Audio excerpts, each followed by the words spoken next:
Hello friends, അകലെ latest review. Radhamma രുക്മിണിയോടൊക്കെ പറയുക, ഞാനെടുത്ത തീരുമാനം 100% നല്ല കാര്യം തന്നെ, പിന്നെ ഞാനെന്തിനാ പേടിക്കുന്നത്? അത് കേട്ടിട്ട് നമ്മുടെ കൊച്ചമ്മണി പറയുക, അങ്ങനെ വേണം, അച്ഛനിങ്ങനെ ഉടക്കി നിൽക്കുവാണെങ്കിൽ അങ്ങ് പോട്ടെന്ന് വെക്കണം. തുമ്മിയാ തെറിക്കുന്ന മൂക്കാണെങ്കിൽ അങ്ങോട്ട് തെറിച്ച് പോട്ടെന്നേ.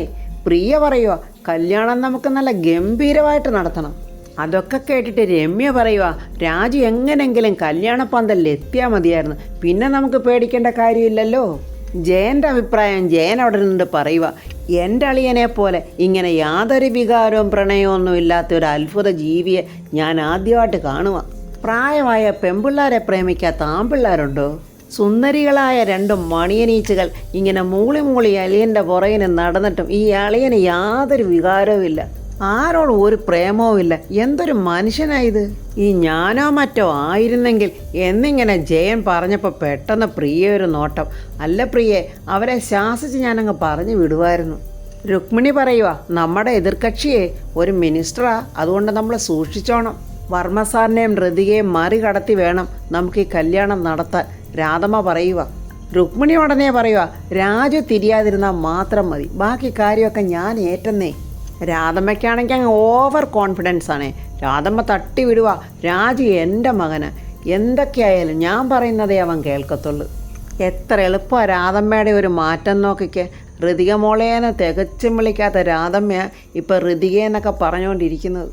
ഞാൻ പറയുന്നത് എൻ്റെ മകൻ രാജു കേൾക്കും, അതുകൊണ്ട് ഇക്കാര്യത്തിൽ നിങ്ങൾ ഒട്ടും പേടിക്കേണ്ട, ഈ കല്യാണം നടക്കും. പിന്നെ വേണുവേട്ടൻ്റെ കാര്യം, ഒടുവിൽ കാര്യമൊക്കെ മനസ്സിലാക്കിക്കൊണ്ട് തിരികെ വന്നോളും, അത്ര മാത്രമേ ഞാനിപ്പോൾ ചിന്തിക്കുന്നുള്ളൂ. നമുക്കിനി രണ്ടും കൽപ്പിച്ച് മുന്നോട്ട് പോകാൻ. രുക്മിണി, രാധമ്മയുടെ ഒരു സ്വഭാവം നോക്കിക്കേ. നൊന്തുപറ്റ സ്വന്തം മകൻ്റെ ആഗ്രഹം സാധിച്ചു കൊടുക്കണമെന്നോ ഒന്നുമല്ല, സ്വന്തം മകളുടെ ജീവിതം രക്ഷപ്പെടണം, അത് മാത്രമേ ഉള്ളൂ ഇപ്പോൾ രാധമ്മയുടെ മനസ്സിൽ. സരസ്വതിയമ്മ വലിയ ആലോചനയിലാണ്. എന്തൊക്കെയോ ഇങ്ങനെ ആലോചിച്ചുകൊണ്ടിരിക്കുമ്പോൾ പ്രതാപൻ അടുത്തോട്ട് ചെന്നിട്ട് ചോദിക്കുന്നു, അമ്മ ദീപാരാധന തൊഴാൻ പോയില്ലയോ? കുറേ കാലമായി അമ്പലത്തിൽ പോക്കൊക്കെ കുറഞ്ഞു. കൽക്കറ്റയിൽ വെച്ചാണെങ്കിൽ വല്ലപ്പോഴും ഒക്കെ പോകുമായിരുന്നു, ഇവിടെ വന്നതിന് ശേഷം തീരെയില്ല. പ്രതാപൻ ഏതായാലും ചോദിച്ചത് നന്നായി, അല്ലെങ്കിൽ ഞാൻ മറന്നുപോയേനെ. കുട്ടികളുടെ കല്യാണമല്ലേ, കല്യാണത്തിന് മുമ്പ് ചെറുക്കനും പെണ്ണും കൂടെ ഒരുമിച്ച് പോയി ക്ഷേത്രത്തിൽ പോയി പ്രാർത്ഥിക്കണം. അങ്ങനെ ഒരു ആചാരം നമ്മുടെ തറവാട്ടിൽ പണ്ടുണ്ടായിരുന്നു. അതിനെന്താമ്മേ, അത് നല്ലതല്ലയോ? അവർ പോയിട്ട് വരട്ടെ. രാജുവിന് എല്ലാ നല്ല ഗുണങ്ങളും ഉണ്ട്, എന്നാൽ ചില ചെറിയ കാര്യങ്ങൾ അത് പ്രതാപം പറഞ്ഞെങ്കിൽ മാത്രമേ അവൻ ചെയ്യത്തുള്ളൂ. അമ്മ പറഞ്ഞത് ശരിയാ, അവന് പല കാര്യങ്ങളും വ്യക്തമായ തീരുമാനങ്ങൾ അവൻ്റെ ഉള്ളിലുണ്ട്, പക്ഷേ എന്നാൽ അവൻ പറയില്ല, പ്രകടിപ്പിക്കത്തതുമില്ല. എന്നാൽ ഞാൻ പറഞ്ഞാൽ എന്തും അവൻ അനുസരിക്കും. അവൻ്റെ അച്ഛൻ വേണുവേട്ടൻ പറഞ്ഞാൽ പോലും ചിലപ്പോൾ അവൻ അനുസരിച്ചെന്ന് വരില്ല, പക്ഷേ എൻ്റെ വാക്കുകൾ അവൻ കേൾക്കുകയും ചെയ്യും, അനുസരിക്കുകയും ചെയ്യും. പ്രതാപൻ അവനോട് പറയണം, നാളെ ഞങ്ങളോടൊപ്പം കുന്നത്തുകാവിൽ വരണമെന്ന്. അതിനെന്താമ്മേ, ഞാൻ ഇപ്പം തന്നെ വിളിച്ച് പറഞ്ഞേക്കാലോ, അവൻ വരും. പിന്നെ എനിക്ക് നല്ല യാത്രാക്ഷീണമുണ്ടമ്മേ, ഞാൻ മുറിയിലോട്ടൊന്ന് പൊയ്ക്കോട്ടെ എന്നും പറഞ്ഞ് പ്രതാപൻ അവിടുന്ന് പോവുകയാണ്. സരസ്വതി അമ്മ ഋതിയോട് ചോദിക്കുന്നു, മോളെ, ആരാ നിൻ്റെയും മീരാൻറ്റി? നീ ഒരുപാട് കാര്യം പറയാറുണ്ടല്ലോ മീരാൻറ്റിയെക്കുറിച്ച്. അതെന്നെ ഒരുപാട് സ്നേഹിക്കുന്ന ഒരു ആൻറ്റിയാ അമ്മാമ്മേ. ഒരു വെൽവിഷറാ, സ്വന്തം അമ്മ സ്നേഹിക്കുന്ന പോലെ ആ ആൻറ്റി എന്നെ സ്നേഹിക്കുന്നത്. മീര ആൻറ്റി രാജുവിനോട് സംസാരിച്ചേക്കും. അപ്പോഴേ നിൻ്റെ ഈ മീര ആൻറ്റിയെ എനിക്ക് കൂടെ ഒന്ന് പരിചയപ്പെടുത്തി തരണേ മോളെ. അതിനെന്താ അമ്മാമ്മ ഞാൻ പരിചയപ്പെടുത്തി തരാമല്ലോ. ഋതിക അങ്ങ് പെട്ടെന്ന് സങ്കടപ്പെടുവാണ്. എന്താ മോളെ, ഒരമ്മ പ്രസവിക്കാതെ ഞാൻ ഉണ്ടാകില്ലല്ലോ അമ്മാമ്മേ. അപ്പോൾ എൻ്റെ അമ്മ എവിടാ അമ്മാമ്മേ? സ്വന്തം മകൾ ഇപ്പോഴും ജീവിച്ചിരിക്കുന്നുണ്ടോ എന്ന് ആ അമ്മ എന്താ അമ്മാമ്മ അന്വേഷിക്കാത്തത്? എൻ്റെ അച്ഛനോടും എന്നോടും പിണങ്ങിപ്പോവാൻ അവരോട് ഞങ്ങൾ എന്ത് തെറ്റാ അമ്മാമ്മ ചെയ്തത്? പൊട്ടിക്കരഞ്ഞുകൊണ്ട് ഋതിക പറയുക, എൻ്റെ അമ്മയെ കണ്ട ഓർമ്മ പോലും എനിക്കില്ല അമ്മാമ്മേ. എൻ്റെ അമ്മ ജീവിച്ചിരിപ്പുണ്ടായിരുന്നെങ്കിൽ എന്നെ കാണാൻ വന്നേനെ. എൻ്റെ അമ്മ മരിച്ചു പോയി കാണും ഇല്ലേ അമ്മാമ്മേ എന്നിങ്ങനെ ചോദിക്കാൻ സരസ്വതി അമ്മ അങ്ങ് ഞെട്ടിപ്പോയി. പെട്ടെന്ന് ഋതികയുടെ വായങ്ങ് പൊത്തുവാണ്. അങ്ങനെ പറയല്ലേ മോളെ, ഞാൻ പ്രസവിച്ച എൻ്റെ മോളല്ലയോ മോടെ അമ്മ. അമ്മ മക്കളെ ശാസിക്കാറില്ലേ, അതുപോലെ ഞാനും അവളെ ശാസിച്ചിട്ടുണ്ട്. അതിനെനിക്ക് അവൾ ഇത്ര വലിയ ശിക്ഷ തരുമെന്ന് ഞാൻ കരുതിയില്ല മോളെ. അതിന് ശിക്ഷിച്ചത് എന്നെയല്ലേ അമ്മാമ്മേ? ഏതൊരു മകളും ആഗ്രഹിക്കുന്നതല്ലേ ഒരമ്മയുടെ സ്നേഹവും വാത്സല്യവും ഒക്കെ. തിരക്കുകളിൽ നിന്നും തിരക്കുകളിലേക്ക് എൻ്റെ അച്ഛൻ പോയി. ആരും സ്നേഹിക്കാതില്ലാതെയാ അമ്മാമ്മേ ഞാൻ വളർന്നത്, അതും അമ്മായിയുടെ ശകാരവും കേട്ട്. എല്ലാവരും എന്നെ അവഗണിച്ചപ്പോഴാണ് അമ്മാമ്മേ രാജു എൻ്റെ ബോഡി ഗാർഡായിട്ട് വന്നത്. അങ്ങനെ ഞാൻ എല്ലാം മറന്നു. രാജു എനിക്ക് സ്നേഹം തന്നു. രാജുവിനെ ഞാനും സ്നേഹിച്ച്. ഇതൊക്കെയാണെങ്കിലും എൻ്റെ അമ്മയുടെ സ്നേഹം കിട്ടുമെന്ന് ഞാൻ ആഗ്രഹിക്കുന്നു അമ്മാമ്മേ. മോളേന്നും പറഞ്ഞ സരസ്വതി അമ്മ അങ്ങ് കെട്ടിപ്പിടിച്ചങ്ങ് ഉമ്മ കൊടുക്കുവാണ്. മോള് സങ്കടപ്പെടല്ലേ, എൻ്റെ മോള് വരും. എൻ്റെ മോളെ ദൈവം നിൻ്റെ മുന്നിൽ കൊണ്ട് എത്തിക്കും മോളെ. എൻ്റെ മോള് പ്രാർത്ഥിക്കും. അവൾ തിരികെ വരാനുള്ള പ്രാർത്ഥനയാണ് ഈ അമ്മാമ്മയുടെ ജീവിതം തന്നെ. വട്ടമേശാ സമ്മേളനം കൂടിയിരിക്കുന്ന രാധമ്മയുടെ വീട്ടിൽ പ്രിയ കാപ്പി ഇട്ടുകൊണ്ടെന്ന് എല്ലാവർക്കും കൊടുക്കുമ്പോൾ കൂട്ടത്തിൽ നമ്മുടെ കൊച്ചമ്മണിക്കും കൊടുക്കും. അയ്യേ, കാപ്പിയൊന്നും എനിക്ക് വേണ്ട. അതെപ്പോഴും ഇങ്ങനെ കുടിച്ചോണ്ടിരുന്നാലേ വിശപ്പങ്ങ് കെട്ടുപോകും. പിന്നെ എനിക്കൊന്നും തിന്നാൻ പറ്റത്തില്ല. നല്ല ആഹാരമൊക്കെ കഴിച്ചില്ലെങ്കിലേ പിന്നെ ജീവിച്ചിരുന്നിട്ട് എന്ത് കാര്യമാ? അത് കേട്ടിട്ട് ജയൻ പറയാ, ഇവിടെ മനുഷ്യൻ തീ പിടിച്ചിരിക്കുക. അപ്പോഴേത് സമയം അവർക്ക് ഈ തിന്നുന്ന കാര്യമേ ഉള്ളൂ. എടാ, തീ പിടിച്ചങ്ങ് നീ പോയി അമ്പലക്കുളത്തിൽ പോയി ചാടടാ. രമ്യ പറയുന്ന, അയ്യോ എൻ്റെ മുണ്ടക്കലമ്മേ, ഇങ്ങനെ ആവശ്യമില്ലാതെ വഴക്കുണ്ടാക്കാതെ. നമ്മളൊരു മുഖ്യമായ കാര്യത്തിൻ്റെ ചർച്ചയിലല്ലയോ. കൊച്ചമ്മണി അവിടെ ഉണ്ട് മനസ്സിൽ പറയാം, ഇവളെ ഒരു കാരണവശാലും പിണക്കരുത്. ആ ടൗണിലെ വീട് എനിക്ക് തന്നെ വേണം. രാധമ്മ രുക്മിണിയോട് പറയുന്ന, നമുക്ക് രാജുവിൻ്റെ തീരുമാനമാണ് വേണ്ടത്. രമ്യയെ രാജു വിവാഹം കഴിക്കാമെന്ന് അവൻ ഉറപ്പ് പറയണം. അത് ശരിയാ, അളിയൻ്റെ ഉറപ്പ് കിട്ടിയാൽ പിന്നെ നമുക്കെന്ത് പേടിയാ? പിന്നെ നമ്മൾ രക്ഷപ്പെട്ടില്ലയോ? ഉറപ്പവൻ തരണം, പക്ഷെ കുറിപ്പിൻ്റെ ഉറപ്പാകരുത്. കൊച്ചമ്മണിയുടെ വക കമൻസ്. അങ്ങനെ അവരുടെ ചർച്ച നടന്നുകൊണ്ടിരിക്കുമ്പോൾ രാജു ബൈക്കിലങ്ങോട്ട് വരുവാണ്. ദോണ്ടമ്മ അളിയനെത്തി. രാധമ്മ പറയുക, രുക്മിണിയെ വലിയ ബഹുമാനമാണ്. അതുകൊണ്ട് രുക്മിണി അവനെ ശരിക്കൊന്ന് ഉപദേശിക്കണം. വട്ടമേശ സമ്മേളനക്കാരെ രാജു മൈൻഡ് ചെയ്യാതെ അകത്തോട്ട് കയറിപ്പോകാൻ നോക്കുമ്പോൾ പെട്ടെന്ന് രാധമ്മ, മോനെ അവിടെ നിന്ന് നിന്നേടാ, ഞാൻ രുക്മിണിക്ക് മോനോട് എന്തോ സംസാരിക്കണമെന്ന്. പെട്ടെന്ന് രുക്മിണി എഴുന്നേറ്റിട്ട് പറയുക, രാജു മറ്റൊരു കാര്യവും അല്ല, രാജുവിൻ്റെ രമ്യയുടെ വിവാഹക്കാരിയുമാണ്. രാജു നല്ല ദേഷ്യത്തിൽ തന്നെ, ഇതിനുള്ള മറുപടി നിങ്ങളോട് ഞാൻ പല പ്രാവശ്യം പറഞ്ഞതല്ലേ രമ്യയുടെ അമ്മേ? പല പ്രാവശ്യം പറഞ്ഞതൊക്കെ അവിടെ ഇരിക്കട്ടെ രാജു. പക്ഷേ എൻ്റെ മകൾ രമ്യയെപ്പോലെ നിന്നെ സ്നേഹിക്കുന്ന ഒരു പെണ്ണ് ലോകത്തിൽ കാണത്തില്ല. എൻ്റെ മകളായിട്ട് പറയുന്നതൊന്നുമല്ല, ഇവളെപ്പോലൊരു പെണ്ണിനെ നിനക്ക് ഈ ജന്മത്തിൽ കിട്ടത്തില്ല. എൻ്റെ മകൾക്ക് നിന്നെ മറക്കാനാവാത്തത് കൊണ്ടാണ് ഞങ്ങൾ ഒരിക്കൽ കൂടി ഈ കല്യാണാലോചനയും കൊണ്ട് രാധമ്മയുടെ അടുത്ത് വന്നത്. പുന്നക്കീഴിലമ്മയുടെ പ്രസാദത്തിൽ കൈവച്ച് ഈ കല്യാണം നടത്തിത്തരാമെന്ന് നിൻ്റെ അമ്മ ഞങ്ങൾക്ക് വാക്ക് തന്നിട്ടുണ്ട്. അതനുസരിച്ചാണ് ഞങ്ങളിപ്പോൾ മുന്നോട്ട് പോയിക്കൊണ്ടിരിക്കുന്നത്. ഇങ്ങനെ പറയുമ്പോൾ രാജു ഇങ്ങനെ ദേഷ്യവും സങ്കടവും കൊണ്ട് രാധമ്മയുടെ മുഖത്തോട്ടിങ്ങനെ നോക്കുവാണ്. രാജു ദേഷ്യത്തോടെ തന്നെ വീണ്ടും പറയുകയാണ്, ഇതിനൊക്കെ ഞാൻ നിങ്ങൾക്ക് എന്തു മറുപടി പറയണമെന്നാ? രുക്മിണി പറയാം, ഒരുറപ്പ് നീയും ഞങ്ങൾക്ക് തരണം. നിനക്ക് വേണ്ടത് സ്വസ്ഥതയും സമാധാനമുള്ള ഒരു കുടുംബജീവിതമല്ലേ? എൻ്റെ മോൾ രമ്യയെ നീ കല്യാണം കഴിച്ചാൽ അത് നിനക്ക് തീർച്ചയായിട്ടും കിട്ടും. അത് മാത്രമല്ല രാജു, നിൻ്റെ ഈ കുടുംബവും രക്ഷപ്പെടും.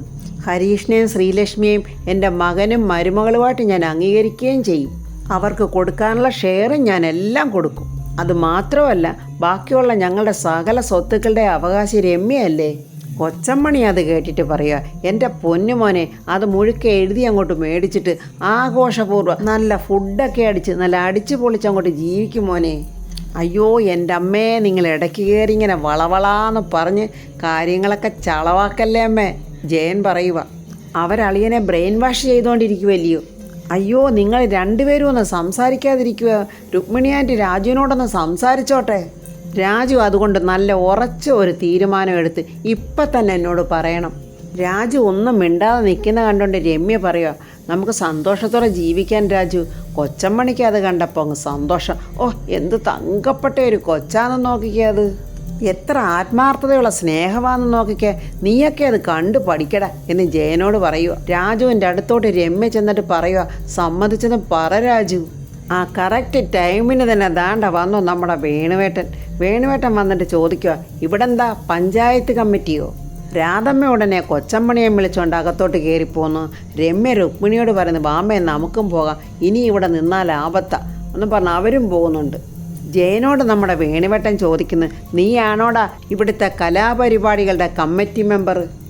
ഇതേ വാടക വീടായിരിക്കും, പക്ഷേ ഇപ്പോഴും ഇവിടുത്തെ കുടുംബനാഥൻ ഞാൻ തന്നെയാണ്, അതാരും മറക്കരുത് കേട്ടോ എന്നും പറഞ്ഞിട്ട് വേണുവേട്ടൻ അങ്ങ് അകത്തോട്ട് കയറിപ്പോയി. രാജു ആകെ ധർമ്മസങ്കടത്തിൽ അങ്ങനെ നിൽക്കുവാണ്. വേണുവേട്ടന് ഉറങ്ങാൻ കിടന്നിട്ട് ഉറക്കം വരുന്നില്ല. ഇങ്ങനെ നെഞ്ചു തടവിയൊക്കെ ഇങ്ങനെ നിൽക്കുവാണ്. രാധമ്മയാണെങ്കിൽ ജനലിൽ കൂടെ നോക്കി വെളിയിലോട്ട് നോക്കി നിൽക്കുന്നു. വാതക്കലിറങ്ങി നിൽക്കുവാണ് കൊച്ചമ്മണിയും പ്രിയയും ജയനും. കൊച്ചമ്മണി പറയുന്നു, ദൈവമേ, ഈ വീടിപ്പോൾ ഒരു മരണ വീട് പോലെ ആയിപ്പോയല്ലോ. എനിക്കാണെങ്കിൽ വിശന്നിട്ടും വയ്യാലോ. അയ്യോ, എനിക്ക് വിശക്കുന്നേ എന്നും പറഞ്ഞ് വിളിച്ചു കൂവാണ് കൊച്ചമ്മണി. എനിക്ക് ആരെങ്കിലും കുറച്ച് ഫുഡ് തരണേ, എനിക്ക് വിശക്കുന്നേ, എളുപ്പം വായോ എന്നൊക്കെ കൊച്ചമ്മണി കടന്ന് വിളിച്ചു പോവുക. രാജു ഇരുന്ന് ആലോചിക്കുക, ഈ കുരുക്കിൽ നിന്ന് ഞാൻ എങ്ങനെ രക്ഷപ്പെടും? ആലോചിച്ചിട്ട് ഒരു പിടിയും കിട്ടുന്നില്ലല്ലോ എൻ്റെ ദൈവമേ. നാളെ രാജു ഒന്നിച്ച് അമ്പലത്തിൽ പോകുന്ന കാര്യം ഓർത്തുകൊണ്ടിരിക്കുവാണ് ഋതിക. രാജുവിനോടൊന്ന് ചോദിച്ചാലോ എന്നും പറഞ്ഞ് ഋതിക രാജുവിന് മെസ്സേജ് ഇടുന്നുണ്ട്, നാളെ അമ്പലത്തിൽ വരുമോ? ഈശ്വര, ഋതിക മാഡത്തിൻ്റെ മെസ്സേജാണല്ലോ, നാളെ അമ്പലത്തിൽ വരും ഇല്ലേ എന്നാണല്ലോ ചോദിച്ചിരിക്കുന്നത്. അമ്പലത്തിൽ പോണോ? പർമ്മസാറ് വിളിച്ച് പറയുകയും ചെയ്തല്ലോ. ഇനി എന്തു ചെയ്യും? ആകെ കൺഫ്യൂഷനിലായല്ലോ. ഈ സമയത്ത് രമ്യ രാജുവിൻ്റെ ഫോട്ടോയും നോക്കി ഇങ്ങനെ കട്ടിൽ കിടന്ന് ചിരിക്കുവാണ്. എൻ്റെ രാജു ഇപ്പോൾ ഉറങ്ങിക്കാണുമോ? നീ ഉറങ്ങിയോടാ എന്നൊക്കെ ഇങ്ങനെ അവളെ ഫോട്ടോയും നോക്കി അങ്ങോട്ട് പ്രണയിക്കുവാണ്. രമ്യയും രാജുവിനും മെസ്സേജ് അയക്കുന്നുണ്ട്. രാജു, ദൈവം ഏതാണ്ട് അടുത്തത് രമ്യയുടെ മെസ്സേജ്. ഇത് വലിയ ശല്യമായി മാറിയല്ലോ. ഋതിക മാഡത്തിനോട് കാര്യങ്ങൾ പറഞ്ഞ് മനസ്സിലാക്കി, എന്നിട്ട് ഞാനങ്ങ് നാട് വിടാം, എന്നിട്ട് എവിടെയെങ്കിലും പോയി ജീവിക്കാം. ഈ രമ്യയുടെ ശല്യമാണെങ്കിൽ സഹിക്കാൻ പറ്റത്തില്ല. ഋതികയും സരസ്വതിയമ്മയും കൂടെ ക്ഷേത്രത്തിൽ വന്നിരിക്കുവാണ്. ഋതിക ഇങ്ങനെ ചുറ്റും നോക്കുന്നുണ്ട് രാജുവിനെ. ഋതിക പ്രാർത്ഥിക്കുന്ന, അമ്മേ ദേവി, എത്രയും പെട്ടെന്ന് രാജു ഇങ്ങോട്ട് വരണേ. സരസ്വതിയമ്മ മനമുരുകി ദേവിയെ പ്രാർത്ഥിക്കുന്നു, അമ്മേ സർവേശ്വരി, എൻ്റെ കുഞ്ഞിൻ്റെ വിവാഹം ഒരു മുടക്കവുമില്ലാതെ നടത്തിത്തരണേ. അതേസമയം ഋതിക പ്രാർത്ഥിക്കുന്നു, എൻ്റെ ദേവി, ഈ രാജു എന്താ വരാൻ താമസിക്കുന്നേ, ഒന്ന് പെട്ടെന്ന് വരുത്തി തരണേ. ഋതികയുടെ ടെൻഷൻ കണ്ടുകൊണ്ട് സരസ്വതിയമ്മ ചോദിക്കുന്നു, മോളെ, രാജുവിനെ കാണാത്തോണ്ടാണോ എൻ്റെ മോൾ ഇത്രയും ടെൻഷൻ അടിക്കുന്നത്? എന്തിനാ അതിന് ഇത്രയും ടെൻഷൻ അടിക്കുന്നത്? നമ്മൾ അമ്പലത്തിലല്ലേ നിൽക്കുന്നത്, എല്ലാം ദേവിക്കറിയാം. അവൻ ഇപ്പം വരും, അവൻ വന്നിട്ട് നമുക്ക് അകത്തോട്ട് കയറാം. ഇപ്പം നമുക്ക് വഴിപാടിനുള്ള രസീത് എടുക്കാം, വാ മോളെ എന്നും പറഞ്ഞ് അവർ വഴിപാട് രസീതിന് പോവുകയാണ്. ഋതിക വർമ്മയുടെ പേരിൽ ഒരു വഴിപാടുണ്ട് എന്നും പറഞ്ഞ് വഴിപാട് ചീട്ട് എഴുതിപ്പിക്കുന്നുണ്ട്. അങ്ങനെ വഴിപാട് ചീട്ടുമൊക്കെ എഴുതിപ്പിച്ചിട്ട് അവരിങ്ങോട്ട് പുറത്തോട്ട് ഇറങ്ങി വരുമ്പോൾ ദാണ്ട നിൽക്കുന്ന രാജു. ദാണ്ട മോളെ, രാജു വന്നല്ലോ എന്നിങ്ങനെ വലിയ സന്തോഷത്തോടെ സരസ്വതിയമ്മ പറയുവാണ്. അപ്പോൾ ഫ്രണ്ട്സ്, ഉടനെ തന്നെ നമ്മുടെ പത്മാവതി അവിടെ എത്തിച്ചേരും. ഇത്രയും നാളും രഹസ്യമായി സൂക്ഷിച്ചിരുന്ന പല രഹസ്യങ്ങളും ഇനി പുറത്തറിയാൻ പോവുകയാണ്. പത്മാവതിയാണ് ഋതികയുടെ അമ്മയെന്ന് ഋതികയും രാജുവും തിരിച്ചറിയുന്നു. സരസ്വതി അമ്മയും മകൾ പത്മാവതിയും ഇത്രയും നാളും പിരിഞ്ഞിരുന്ന ആ വേർപാടും എല്ലാം മറന്ന് അവരെല്ലാവരും ഒന്നാകുന്ന ഒരു നിമിഷമാണ്. അതിനെക്കുറിച്ചുള്ള റിവ്യൂവുമായി നമുക്ക് നാളെ കാണാം. എൻ്റെ ഈ റിവ്യൂ ഇഷ്ടപ്പെട്ടാൽ ലൈക്കും കമൻസും, സബ്സ്ക്രൈബ് ചെയ്യാത്തവർ സബ്സ്ക്രൈബ് ചെയ്യണേ.